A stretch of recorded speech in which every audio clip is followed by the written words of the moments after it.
en París, en Quito, en Madrid, qué sé en yo. Sevilla era la última vez que lo vimos al pie del río Guadalquivir, comiendo ahí un pescado frito en aceite de oliva y visitando el Alcázar.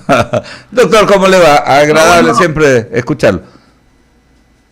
Ahora estoy al pie del río Chone. En la carita de Dios está entonces. Qué bueno escucharlo, doctor. En la carita de Dios. Doctor, verlo también. Y claro, aunque sean estas circunstancias para hablar de estas temáticas, ¿no? Que tienen que ver con los temas de seguridad o inseguridad, como se los quiera enfocar, la crisis carcelaria, y también desde la arista de la experiencia, abonar con recomendaciones, ¿no? Este es un tema, y esto sí hay que ser frontalmente críticos, ¿no? Muchos actores políticos, hasta de estas situaciones, quieren sacar provecho. Yo creo que hay puntualizaciones que hacer, definitivamente,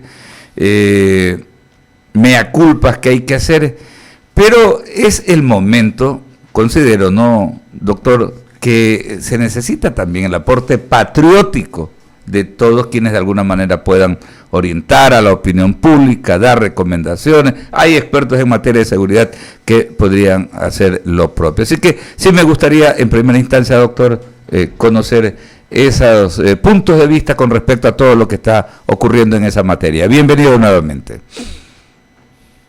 Muchas gracias, un gusto estar nuevamente con ustedes. Un saludo para todos los oyentes. Teniendo en cuenta que la crisis carcelaria que vivimos en este momento es la consecuencia, es el resultado de una sumatoria de factores que no se han construido en los últimos días, sino durante décadas, a mí me parece bastante caradura, por decirlo menos, que un sector carroñero de la política pretenda nadar en la sangre y en los restos de los cuerpos mutilados de los privados de libertad que acaban de fallecer y que han fallecido durante todo este año, para tratar de endosar estas responsabilidades a un gobierno que lleva apenas 5 meses. Yo no digo que no sea responsabilidad del Estado la vida e integridad personal de cada uno de los privados de libertad. Sí, sin duda, y se tienen que tomar medidas urgentes. A mí me parece adecuado, por ejemplo, que se haya convocado por parte del presidente de la República a las cabezas de todas las funciones del Estado y además a las cabezas de todas las instituciones públicas que están vinculadas con el tema de seguridad ciudadana, y que se plantee una respuesta conjunta y estatal a este lío, porque, ojo, esto se tiene que enfrentar entre todos. Aquí no tenemos un solo responsable, todos somos responsables, inclusive la sociedad civil, inclusive los medios de comunicación, todos somos responsables. ¿Por qué? Porque el debate que se ha llevado a cabo hasta ahora alrededor del tema de seguridad ciudadana, de alguna manera ha despersonalizado a los privados de libertad, les ha convertido en una suerte de números, no de seres humanos. Y eso también ha hecho que en las políticas públicas se traduzca en prácticamente una inacción permanente en la conceptualización de las cárceles como simples espacios de hacinamiento humano y, por supuesto, con las consecuencias que vemos ahora. Tenemos una serie de factores que inciden en el problema actual. El hacinamiento carcelario, por ejemplo. Tenemos casi un 60 o 70% de hacinamiento carcelario, lo que significa que donde deben dormir 3, ahora tenemos a 5 o 6. Tenemos, claro, y es un problema de hacinamiento carcelario que se ha ido construyendo durante décadas, especialmente entre 2009 y 2016. Entre 2009 y 2016 pasamos de 9.000 presos alrededor de 37.000 presos. Es decir, 400% de incremento de la población carcelaria en el país. Con un manejo, además, desde lo técnico, deleznable. Si hay algo que se recomienda dentro de los estudios criminológicos que se han hecho alrededor del sistema carcelario, es que son las cárceles pequeñas, son las cárceles no sobrepobladas, las más fáciles de controlar y en las que se puede prevenir los eventos de violencia. ¿Qué se hizo acá en el Ecuador? Se construyó la Tacunga y se amplió la capacidad de hacinamiento de la PENI. Claro, entonces ahora resulta que en la penitenciaría tenemos, si no me falla la memoria, entre 12 y 14.000 privados de libertad. Eso es imposible de controlar. No importa cuántas, pero además nos están queriendo vender un poco de cucos y un poco de pajaritos preñados, como dicen en Guayaquil. Nos dicen que es que hay que meter militares a la cárcel. La pregunta es, ¿sí, qué van a hacer los militares en la cárcel? Disparar a los presos. ¿Es eso lo que queremos? Ah, no, controlar la seguridad. ¿Y qué pasa si se agarran los 950 del pabellón de los choneros contra los 950 del pabellón de los lobos? Y los militares en la mitad. ¿Qué van a hacer? ¿Disparar a los 2000? Queremos ahora que las masacres ya no sean solamente entre presos, sino que también sean parte las fuerzas de seguridad. Si el problema no es meter más gente armada dentro de la cárcel, el problema es desarmar, pasa por desarmar a los que están adentro, y que además ingresan las armas con la complicidad directa o indirecta de las autoridades que están encargadas de estos centros carcelarios, porque a mí, perdónenme, pero que no me jodan con que una AK-47 o una motosierra se la meten debajo del brazo. Así no es. Así. Oiga, doctor, entonces, doctor, como la idea es ir orientando, ¿no?, a todos quienes nos están siguiendo. A ver, pero tal vez, ojo, ¿no?, por lo que usted acaba de decir, precisamente debe de ocurrir algo para poner orden, ¿no? Y yo entendería, y de acuerdo a lo que hemos hecho las consultas a quienes están manejando, al coronel Cobo, cuando hemos consultado esto del ingreso de los uniformados, de los militares, conjuntamente con los elementos policiales, es una medida, dicen ellos, es una medida hasta poder agarrar el orden, y a partir de ello no es que va a haber pues la permanente presencia de estos uniformados. Es que debe pasar una instancia por eso, porque esta gente definitivamente está, como usted dice, con verdaderos arsenales, con equipos tecnológicos, doctor, que por ejemplo no terminamos de entender cómo, cuando uno pasa por la vía Daule, este perímetro donde hay 3 cárceles, ¿no?, la más grande es la penitenciaría, no terminamos de entender cuando uno pasa, se le bloquea la llamada telefónica a uno, pero ellos desde dentro pueden, desde transmitir la matanza, ordenar ejecuciones en las ciudades y extorsionar. Entonces un poquito entenderíamos que por ahí va el asunto, entrar con el menor impacto y reduciendo también las bajas, poner orden y a partir de eso ya arrancar. Yo lo entiendo así, doctor. Sí, no, evidentemente es una situación de emergencia que amerita una intervención de los diferentes cuerpos de seguridad del país. Yo no estoy diciendo que eso no se haga. Yo lo que digo es que la solución, ese termina siendo una solución, digamos, momentánea, muy de corto plazo. Pero si no arreglamos los problemas estructurales del sistema carcelario, que pasa, insisto, por una inadecuada administración del sistema, una inadecuada infraestructura del sistema, un inadecuado manejo tecnológico del sistema, resulta que tienen mucho más tecnologías los presos, como usted dice, que las fuerzas de seguridad. Los escáneres es lo primero que dañan en todas las cárceles. La pregunta, claro, otra cosa sería, bueno, pongan los militares como una especie de cordón externo que garantice que no ingresen objetos prohibidos a las cárceles, especialmente armamento, y pongan los escáneres fuera. Revisen lo que pasa dentro de los alimentos, porque, ojo, ¿tiene usted idea de la cantidad de costales, cajas, etcétera, que entran todos los días a la cárcel para alimentar a 14,000 personas que están privadas de libertad dentro? Y por ahí es por donde se les meten. Entonces pongan los escáneres fuera, pongan los escáneres a cargo de los militares, escaneen adecuadamente y van a ver cómo milagrosamente empiezan a bajar los índices de muertes violentas en las cárceles del país. Claro, y no se violentan los derechos, por ejemplo, de los familiares, no, sobre todo de las damas que van a visitar, y eso está en los parámetros de lo que debe... Perdóneme, o sea, vea, a las esposas de los presos les cachean y les revisan e inclusive les violentan de la peor forma. Pero perdóneme, no es por ahí donde va la cosa, porque nadie se mete en ninguna parte una AK-47. Exacto. El problema, ahorita acaban de encontrar alrededor de 5,000 municiones disparadas. Eso no le entra a nadie debajo del brazo, ni en ninguna parte. Entonces, claro, resulta que estamos amagando hacer controles de seguridad cuando la gran carga de violencia no entra por ahí. Y por eso hablo de que hay una inadecuada administración del sistema carcelario. Simplemente la SNAI no existe, así de sencillo. La SNAI no funciona. Entonces tenemos que replantear también cuál es la estructura desde el Ejecutivo que se tiene que se tiene que encargar del sistema de rehabilitación social. Yo creo que un error del gobierno anterior fue el haber desaparecido el Ministerio de Justicia.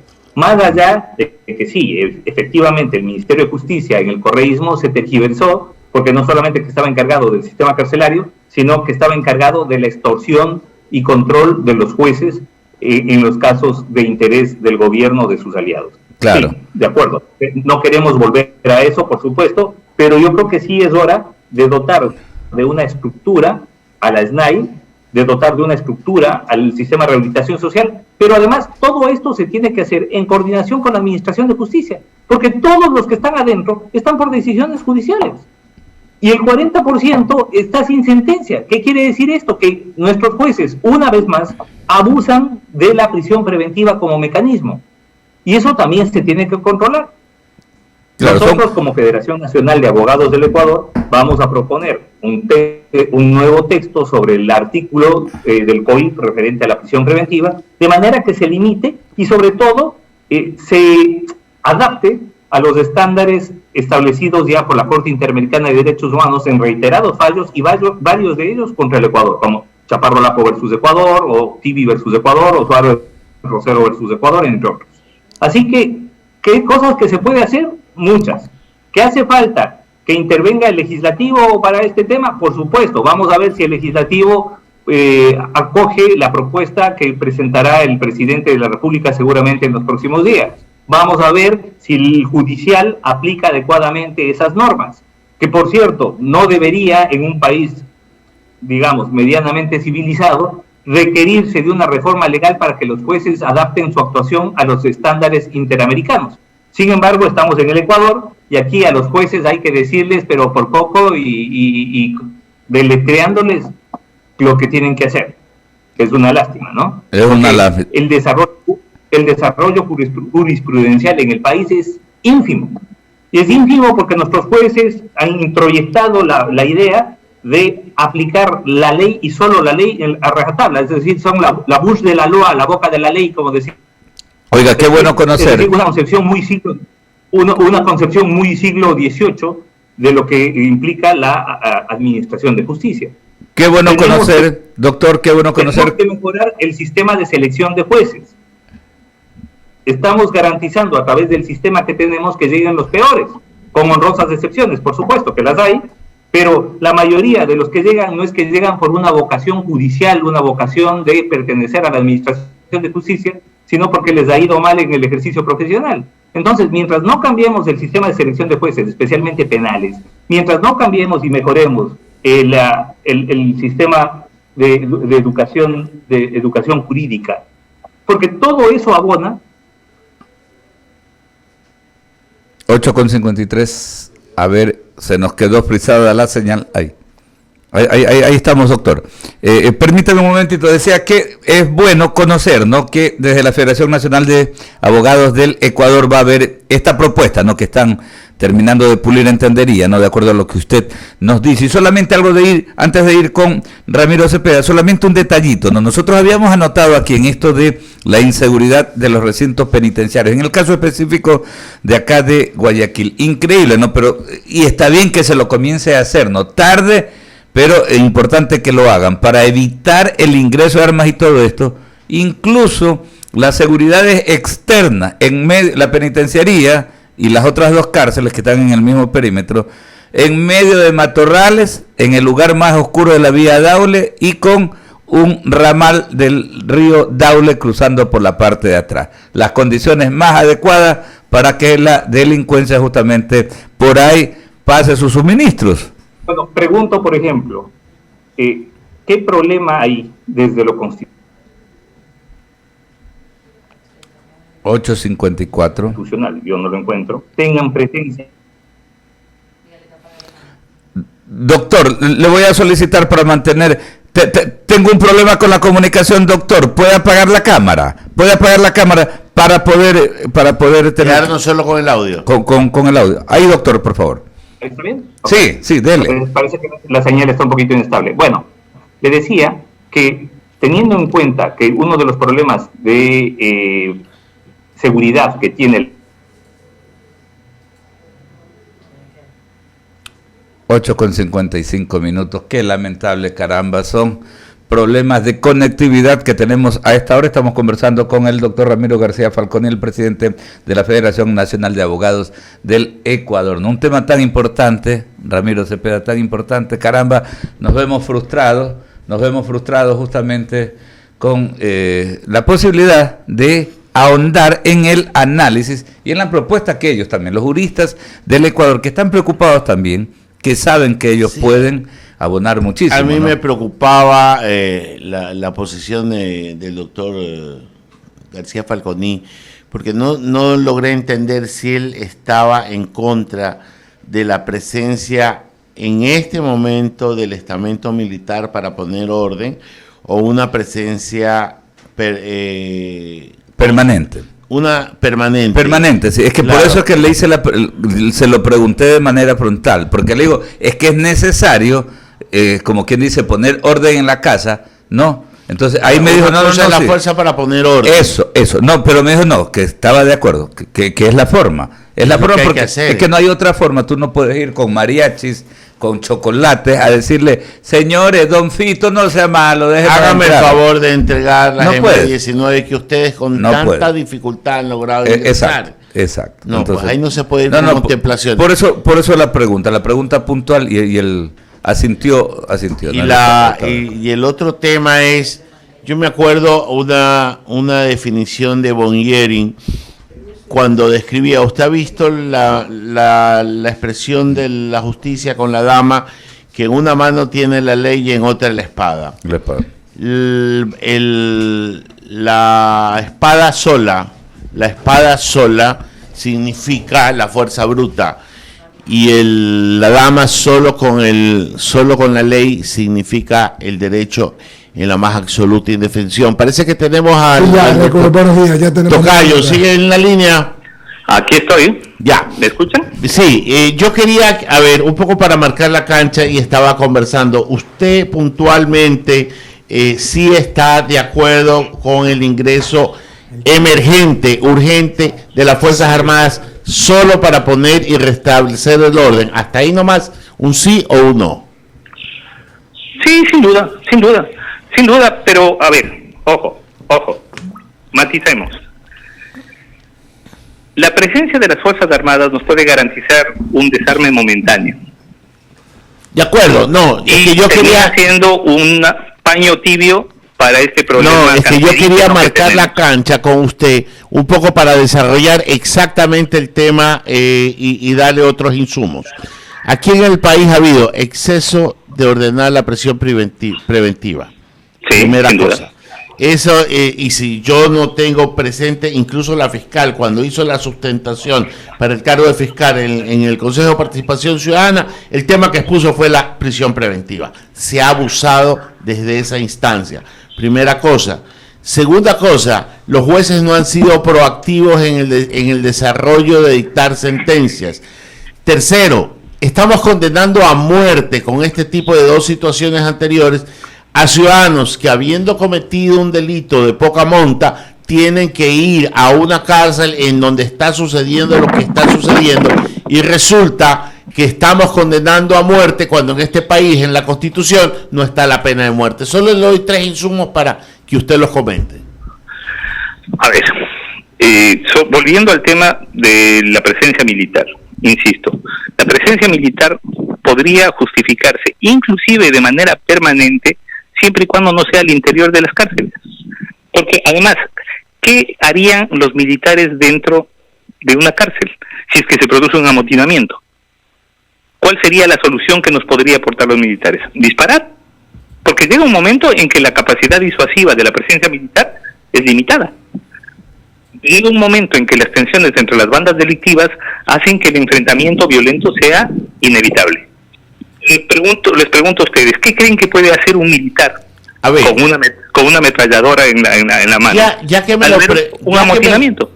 lo pregunta, yo le digo disparar, porque está defendiendo el orden, porque si dejamos... Entonces, claro, ahí lo que vamos a tener ya no es una masacre, solamente entre presos, sino De con acuerdo, presencia militar. pero a ver, es que yo por eso le marqué la cancha y le dije, en esta situación, y lo que viene Ahora, después sí, es evitar que esas armas ingresen para que no haya el despropósito. Eso es otra cosa. Si es que los militares, por ejemplo, hacen un perímetro externo y realizan el escaneo de todo lo que ingresa externamente, si es que los militares, en el caso puntual de la PENI, controlan, y eso sí es competencia de ellos y para eso no se necesita ni siquiera estado de excepción, controlan la seguridad del río que está ahí al lado y por el cual parece que ingresan gran parte de los objetos prohibidos, bueno, pues perfecto, ahí sí, creo que ni Corte Constitucional ni nadie va a tener ningún reparo. Acá todos queremos que se pacifiquen nuestros centros de mal llamados de rehabilitación social, porque no rehabilitan nada, que se han convertido en máquinas de picar carne humana. Todos queremos que se racionalice la actividad carcelaria. La pregunta es ¿cómo?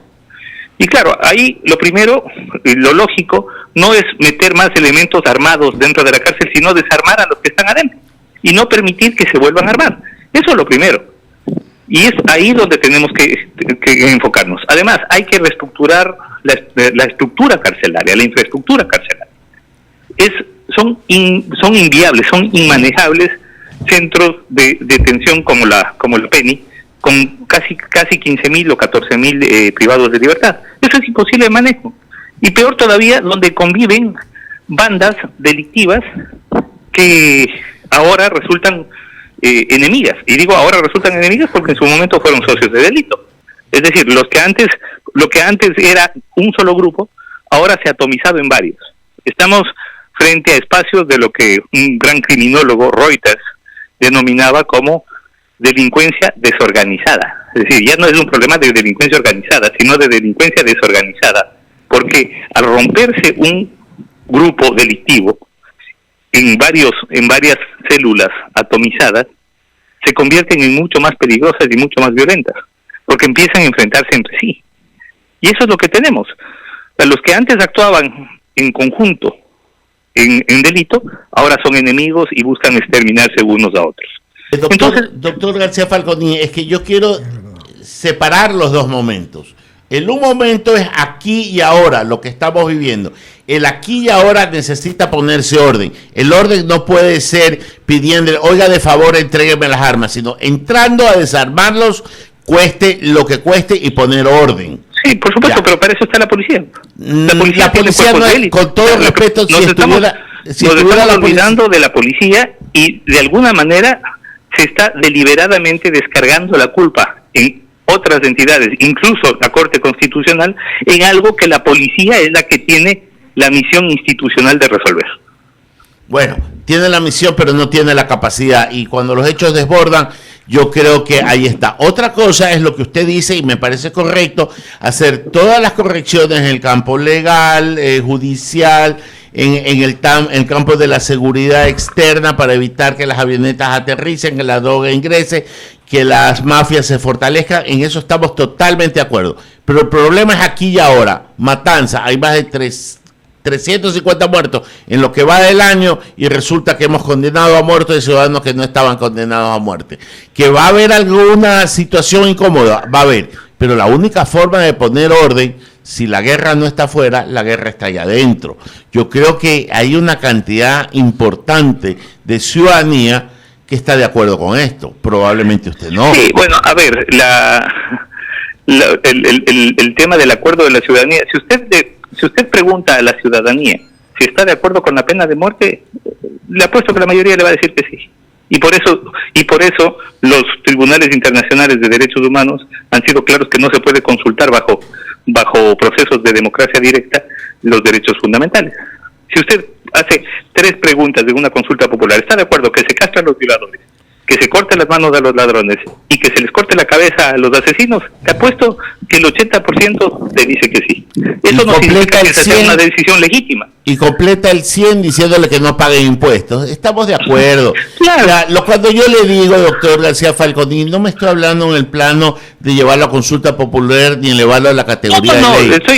A lo que estoy diciendo es que el acuerdo general, el acuerdo público, no necesariamente nos lleva a soluciones legítimas en materia de derechos. Por supuesto, la voz del pueblo no necesariamente es la voz de Dios. Cuando yo cito esto es porque todos los días vemos lo que está sucediendo y no podemos estar de brazos cruzados viendo a una policía cuya capacidad ha sido superada, y eso es evidente, y frente a lo evidente no hay otra cosa que contrarrestarlo. Acciones extraordinarias obligan a reacciones extraordinarias, y eso es una acción. Yo creería que, por ejemplo, una solución podría ser formar cuerpos de élite que tengan formación militar y darles una estructura más bien de policía. Y hasta tanto. Es decir, eso podría pensarse, pero Ya. que actúen dentro de la lógica de la seguridad interna. Y hasta tanto. No de la lógica de la eliminación legítima del enemigo, que es la lógica que impera en Fuerzas Armadas, y es para lo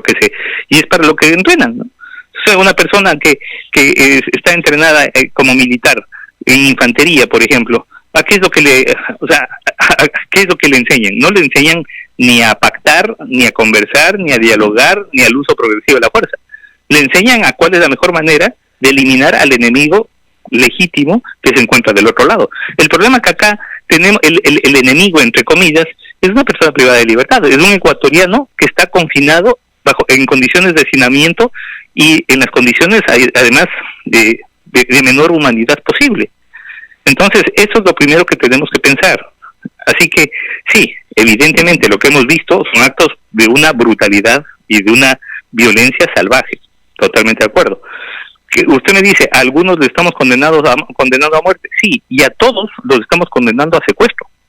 Porque usted entra y enseguida le caen encima y usted tiene que pagar por su seguridad. Eso se llama secuestro.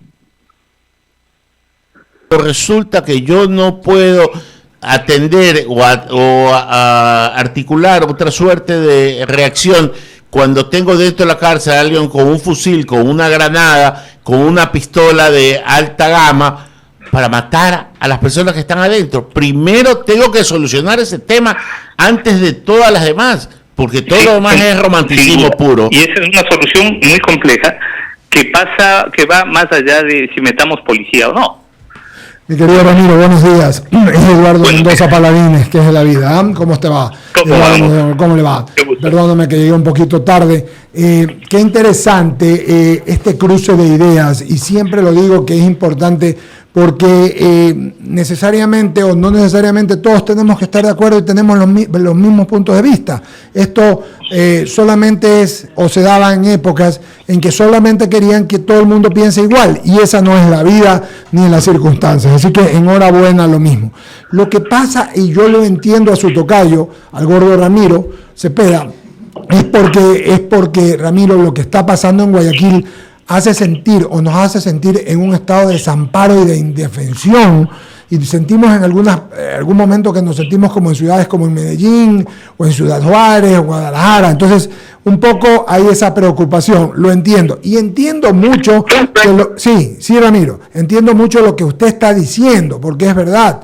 Ya, yo entiendo que quizás el punto medio es decir, vamos a pacificar, entran todas las fuerzas, pacifican y se retiran. Es de una requisa, es poner orden, es a eso a lo que debo entender que es el justo medio. En eso estaría dispuesto, en su criterio, Ramiro, en que puedan entrar junto con la policía las fuerzas especiales, alguna cosa, quizás no ni a disparar ni nada, sino sencillamente a controlar, y pueden ir acompañados hasta quizás de gente de derechos humanos y todo, para hacer requisas, cambiar los pabellones y trabajar. ¿Eso le parece, querido amigo, o no? Sí, sin duda, y me parece que eso es lo que hicieron. De hecho, cuando ingresan a la cárcel, entran con elementos militares que hacen un perímetro ya desde lo interno, y es la policía la que ingresa ya al área de pabellones. Eso hicieron. Y claro, yo creo que ahí no habría mayor problema de actuación constitucional. Primera cosa, o sea, a quienes de alguna manera defendemos derechos, se nos ve como una especie de piedra en el zapato que por poco y gozamos con la inseguridad ciudadana, y no es así. Claro. Todos queremos erradicar el delito, todos queremos erradicar la violencia, y es más, hay algo mucho más grave, que lo vengo yo advirtiendo desde hace rato y que creo que se está dando. Y es que esa violencia que hoy vemos, esa violencia brutal que hoy vemos dentro de las cárceles, de aquí a poco se está trasladando a las calles. Y vamos a ver estos mismos episodios estos mismos enfrentamientos brutales, pero ya al frente de nuestras casas. Nadie quiere eso. No, nadie quiere eso, así es, nadie quiere eso. En el mismo contexto, y hablando, porque hemos hablado bastante de esta crisis, le voy a cambiar el tema, Ramiro, que usted es un conocido y querido amigo y jurista, con respecto a dos temas. Le toca renovar o hacer el cambio que se hace cada 3 años a 2 vocales del CNE, y le toca lo mismo a 3 ministros jueces de la Corte Constitucional hasta el mes de febrero. Las primeras listas que salieron fueron devueltas por una comisión muy seria, con gente de primera, como el doctor Ollarte, como el doctor Oleas, como la doctora Vanessa, etcétera, de los que me recuerdo y conozco, que son gente muy seria y prueba. Pero veo que en algunos casos las instituciones a las que les correspondía volver a enviar estas ternas, en el caso del Ejecutivo, de la Función de Transparencia y de la y de la Asamblea Nacional, han insistido algunos en los mismos candidatos que fueron rechazados. No obstante, pueden haber sido detalles como que no llevaron papeles certificados, igual, formalidades, lo entiendo perfectamente, porque de ahí conozco a 2 que como gente capaz y muy seria, como es el caso del doctor Guin, que es un hombre serio, y alguna otra persona, una persona más. ¿Usted lo ve esto con camino, mi querido amigo? Mire, teniendo en cuenta que lo que se tienen que elegir son 3 jueces o juezas, creo que sí hay, digamos, el elemento suficiente como para hacer una renovación de calidad. Ya esto dependerá de la comisión de selección. Sí, por ahí hay algún nombre que rechina los oídos porque se conoce de sus ejecutorias, pero claro, no hay listas perfectas, especialmente en las listas que envía la Asamblea. Usted recordará que cuando se conformó la Corte Constitucional actual, usted era vocal del Consejo de Participación y yo fui parte de la Comisión de Selección de la Corte. Lo recuerdo perfectamente, así es, Ramiro. Usted recordará que no se eligió de entre los 9 jueces ninguno de la lista que provenía de la Asamblea. Y justamente porque era una lista, con todo el respeto, pues que era de inferior calidad que las que habían remitido tanto ustedes como función de transparencia como la lista del Ejecutivo de entonces. Entonces es posible que hoy pase lo mismo. Todavía la Asamblea actúa bajo la lógica de propongamos a los amigos que luego negociando y pactando pues logramos que lleguen, que es como tradicionalmente se ha manejado nuestra clase política en el país. Claro, si se hace una comisión de selección seria, va a haber un proceso de selección serio en donde los mejor capacitados son los que lleguen. Y es así que durante estos 3 años por fin hemos tenido una Corte Constitucional con la que no estaremos de acuerdo en todos los fallos, y en algunas cosas nos sonará mal o bien alguna decisión de ellos, pero estamos claros que tenemos una Corte Constitucional honesta y de gran nivel jurídico. De hecho, de largo creo que la mejor que hemos tenido en este periodo republicano. Yo creo igual que usted. Así que, claro, en este momento es lo único que tenemos en pie. Y es así que con los cuestionamientos que podemos tener frente a una u otra posición jurídico-política, porque además la interpretación de la Constitución siempre va a ser jurídico-política, creo que es de lo que nos queda en pie en este momento en el Ecuador. Y obviamente una renovación tiene que tratar de mantener ese nivel y por esa vía, esa credibilidad de parte de la Corte Constitucional. Yo creo que con lo que hay, con los nombres que se han remitido, hay suficiente como para hacer una renovación digna de esos 3 jueces que van a salir y que ahora van a ser reemplazados. Eso es por sorteo, ¿verdad, Ramiro? Y los jueces que van a salir, sí. Sí, eso es lo que me refiero. Los otros son seleccionados, sí, está bien. Los otros son por selección. Ajá. Y en el caso del CNE, que estoy viendo que están haciendo una consulta al procurador por los suplentes y tal, también es por sorteo, ¿verdad? Los dos que se van, sí. Los 2 suplentes, ya. Ramiro, una pregunta adicional para pasarle a Javier Segarra, breve y rápida. Respecto, nada más y nada menos, han sacado mucho, lo que decía Ramiro, en la elección de la señora fiscal, de la doctora Salazar, de la doctora fiscal general, mi pregunta a ella sobre la prisión preventiva, y la han pasado en redes varias veces. Con lo que ha sucedido, no es necesario pensar en dos cosas.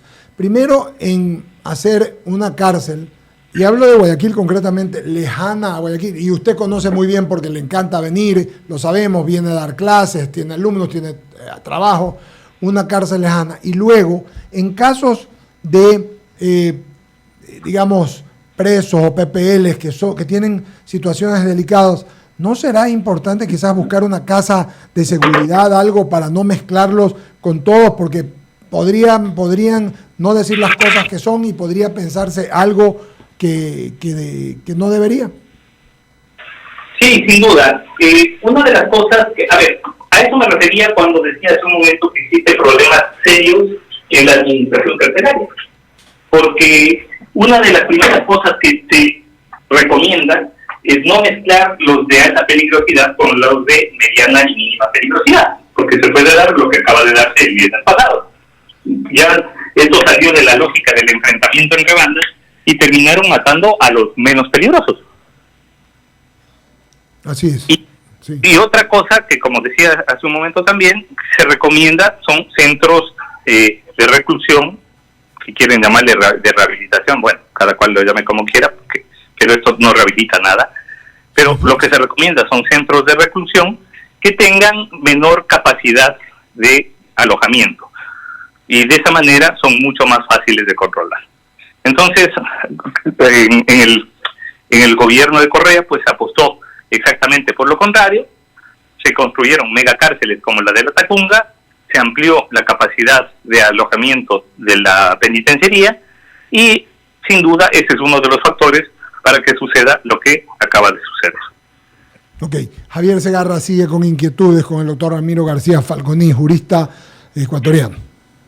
Gracias, Eduardo. Buenos días a todos en el panel y también al doctor García. Doctor, mi pregunta es si es que se debe o es válido o no aplicar el indulto para las personas que tengan alguna enfermedad, porque cuidado, también se puede abusar de este tema, y por más que diga alguien por ahí sufre el corazón y también se lo indultan, o sea, o tengo esta enfermedad y no la tiene y se lo indultan. Yo sé que habría que hacer un análisis, pero el indulto cabe por esta situación hoy en día. Sí, bueno, el indulto cabe bajo esos argumentos, sí, sin duda, y está regulado hoy por hoy. El problema es que si se lo vuelve muy laxo, y solamente póngase a pensar bajo qué criterio se entregaron los carnets de discapacidad. Imagínense ustedes bajo qué criterio se puede entregar ese tipo de indultos. Es más, acabamos de ver hace un par de semanas que se le otorgó un beneficio penitenciario al líder de una banda criminal que también había participado aparentemente en uno de estos eventos violentos masivos, ¿no?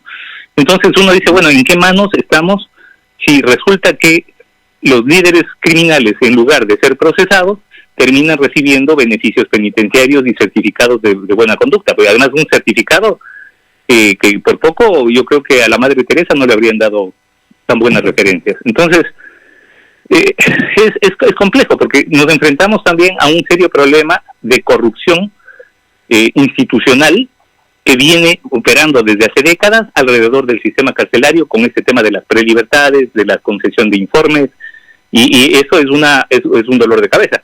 Y obviamente terminan pagando los platos rotos, ¿quiénes? Los más pobres, los que no tienen para pagar los sobornos, los que no tienen para aceitar la maquinaria y que les den sus certificados oportunamente. Y es así que acaban de fallecer varios que pudieron o que habían solicitado acogerse a beneficios penitenciarios hace meses y que podían haber estado libres ahora. Entonces, todo eso se tiene que arreglar.